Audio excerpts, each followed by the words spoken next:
بچوں کا عقیقہ کرنا سنت ہے. اگر کسی شخص کے مالی حالات ٹھیک نہیں ہے، عقیقہ نہیں کر سکتا، کوئی بات نہیں، سنت ہے نا، کرو گے تو ثواب ہے، نہیں کرو گے تو کوئی گناہ نہیں. ایک آدمی ہے ہی غریب، کہاں سے 2 بکرے لے کے آئے؟ چوری تو نہ کرے نا.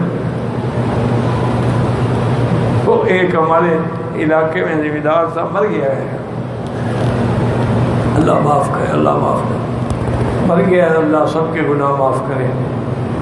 تو اس نے والدہ کو شاید حج پہ بھیجنے کا پروگرام بنایا، تو چونکہ بڑا آدمی تھا، بڑا سردار تھا، وہ اس کو لے کر والدہ کو، اور ساتھ جناب جلوس اور بدے اور پھولوں کے ہار ڈالے گئے، اور یہ کیا.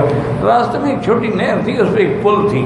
جب پل پہ گزرے، وہ پیدل جا رہے تھے، جلوس اتنا بڑا تھا.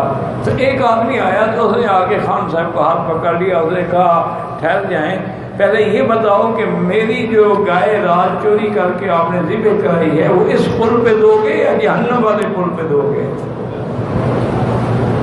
کیوں خواہ ماں کو تکلیف دے رہے ہو؟ بڑا شرمندہ ہوا.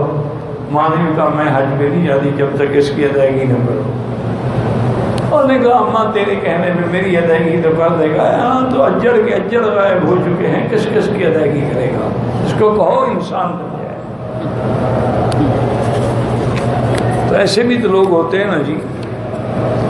12 عقیقہ نہیں کر سکتے، کوئی بات. جب اللہ توفیق دے ساری زندگی کسی وقت بھی کر سکتے.